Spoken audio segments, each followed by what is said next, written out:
Nellie Gorbea, but we did know that former Cranston Mayor Steve Laffey was Skyping in as promised, and here he is in studio via Skype from Colorado. Mayor Laffey, it's great to see you again. Yes, it's not an apparition. I'm here.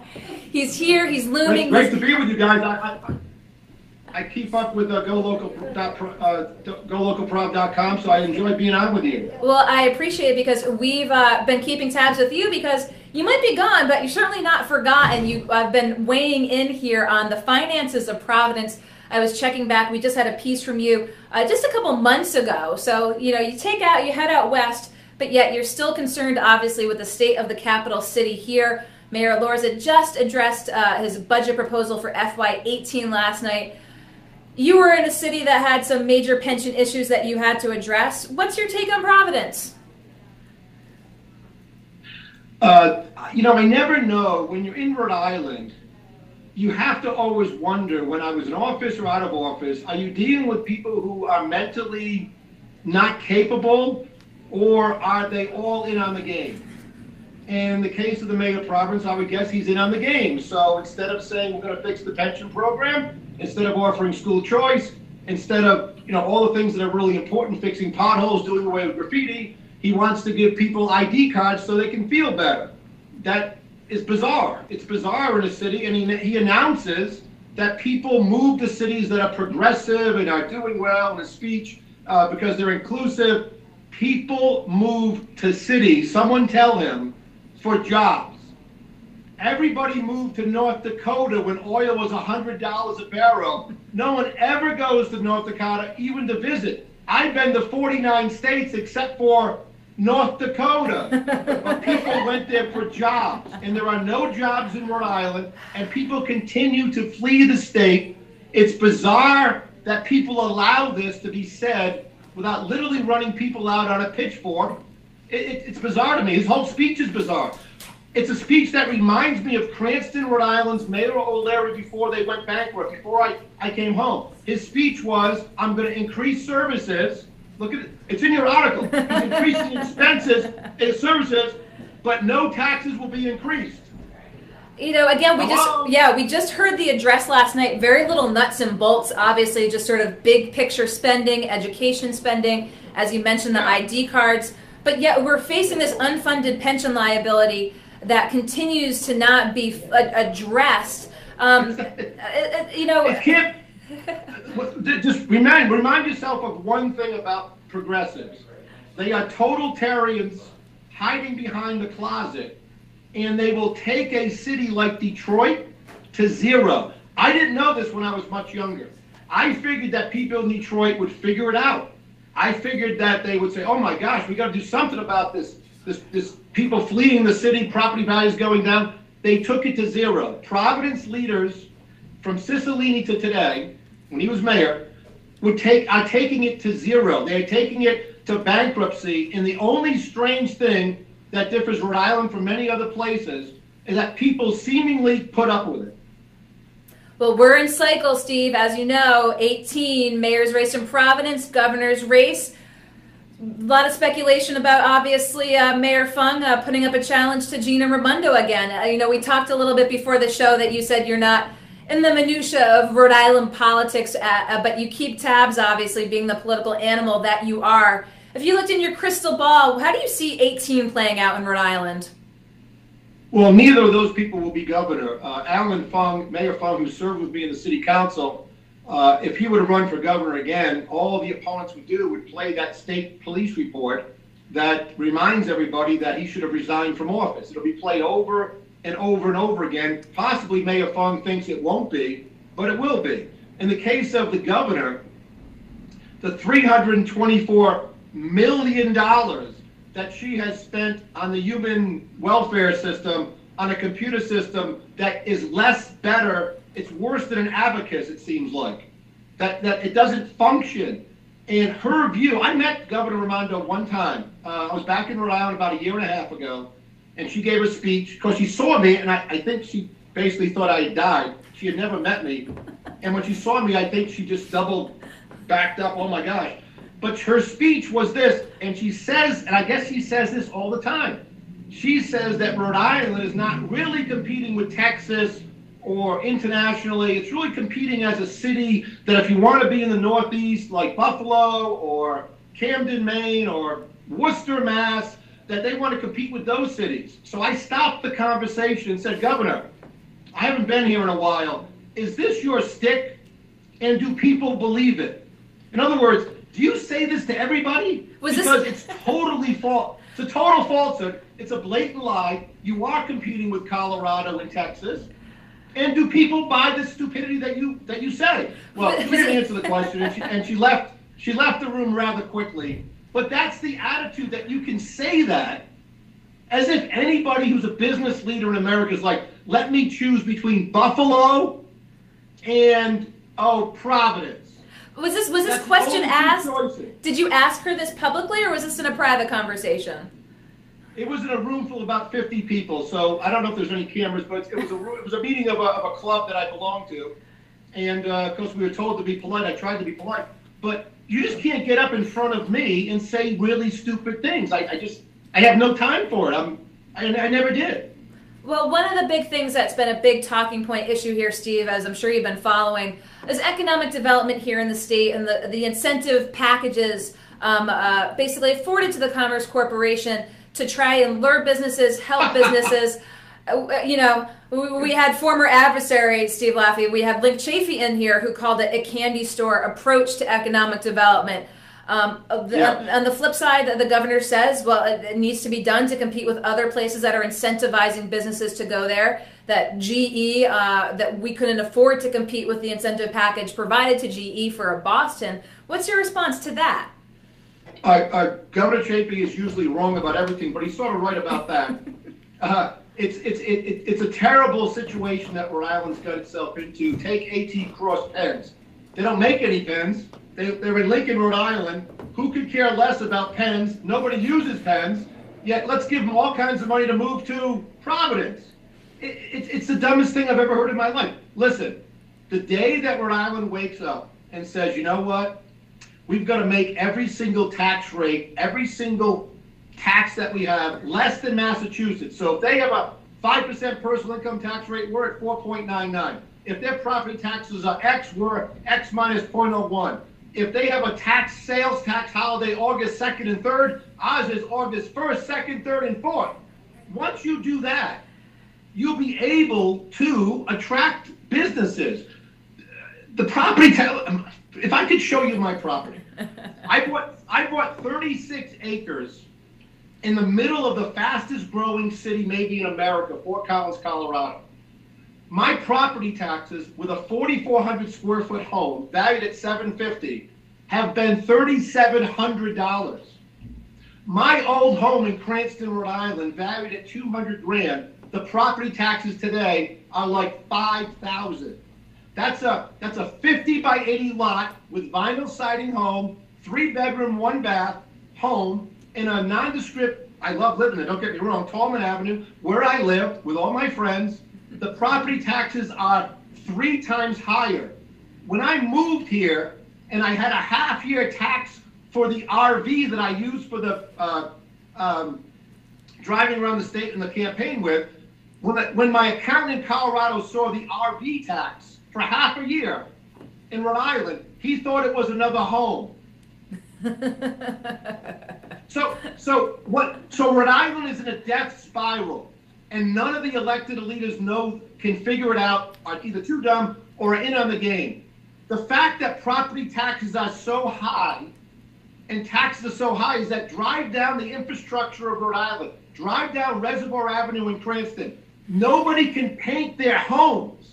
Older people can't go on vacation. There are no jobs. It's the opposite of the Lion King, the circle of life. It's the circle of death. You have more crime in Providence. The mayor wants to put in more policemen.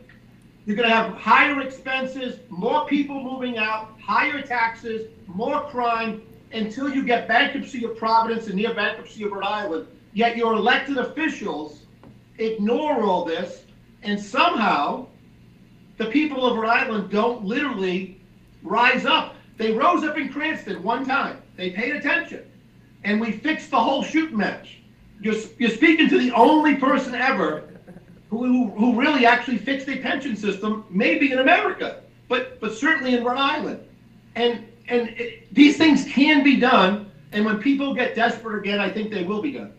Well, we're keeping a close eye on 18. We like when there's an election cycle here to cover politics here at Go Local. But with you being out in Colorado, speaking of politics, I know I mentioned this to you before, wanted to kind of turn to our attention out west a little bit as we're looking at the legalization of marijuana here before the General Assembly. Talk to us about what you've seen with legalization in Colorado.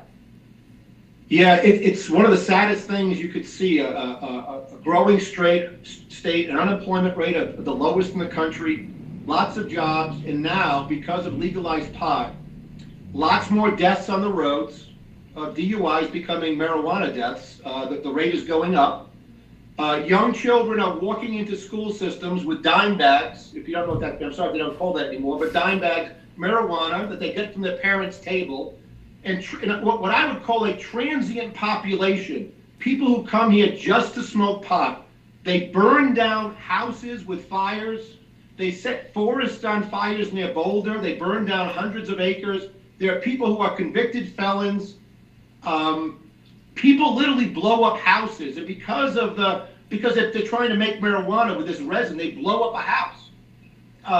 Then you have the situation where when you go buy an aspirin today, if you do, Kate, you'll see that it says 1 pill under 12, don't take with food, 2 pills, no more than 12 a day. They make these pot cookies that look like a Snickers bar, let's say, but it's really like a Snookers bar, but it looks like a Snickers bar.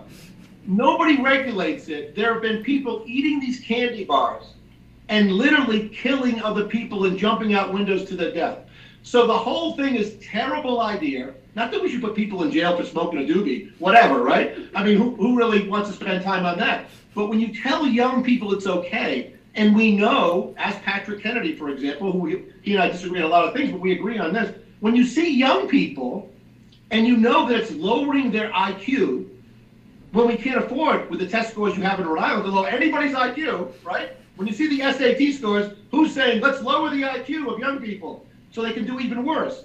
This is an unmitigated disaster in this state, and yet I don't think it'll be overturned. I think it'll stay.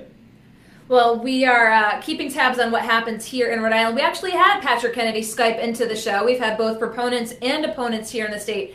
As you might have seen, though, administration officials and the governor herself have expressed hesitancy at this time for legalization. We're keeping tabs again. They had hearings at the General Assembly. And of course, Massachusetts in 2018, we legalized there. And that's actually one of the arguments proponents make here, is that it'll be available right around the corner. Again, you've seen what's happening in Colorado.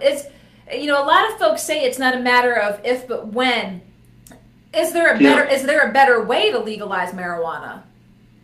No, there's no better way. What needs to happen is elected officials, and I think in Rhode Island they may still stand up and say, you know what, we can't do this to our children. We expect parents to take care of children, and when we tell them something that we know is a gateway drug, we know that lowers IQ, when we say it's totally legal, they'll do it. More people will do it. You'll have people dying from it. It's a very sad situation. I would say that Rhode Island could be a refuge against marijuana. Let Massachusetts do it. And again, I'm not saying whip everybody in jail who smokes a doobie. That's not the point.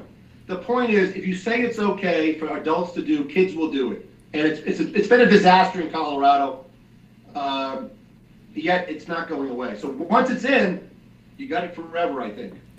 So, as you know, we know that you're out there and you constantly weigh back about what's going on back here in the state. But you gave us a little teaser before folks saw here in the studio and wanted to just let folks know again more about what you're up to. You want to turn your phone around and show folks the studio you've got out there? Well, it's at stevelaffey.com. I have a radio TV network, and this is not work, but I'm not operating now, but I have a pretty high-tech operation. You have a lot of equipment there. I have 3 TV cameras, 2 $10,000 cameras, probably worth $4,000 today. But I've got I got lighting up here. I've got a board to operate, so I can actually broadcast live, sort of anywhere I want to. And unfortunately, due to a very sick child, I haven't been doing it recently. But we'll see when I get back into doing this again. So what can we expect from Steve Laffey? There's been all this speculation that maybe he might return to Rhode Island to try to run for office one more time. Any truth to that rumor, Steve? Well, listen, in all seriousness, there's two things, other than my family and Jesus Christ, there's a couple things I really care about, and I always have. One has been the state of Rhode Island, one has been federal policies. I mean, I love Colorado, don't get me wrong. But, you know, my heart is always back in the middle of Cranston. When I walk out of a movie theater, I could be in Edinburgh, Scotland, which I've been 50 times, and I've been to movies there. I could come out of a Colorado or anywhere, California movie theater. Somehow I'm always leaving the Park Cinema. You know, it's my childhood thing. It was rebuilt when I was the mayor, with Pi Patel doing all the work and and us helping him at the city council and the mayor level.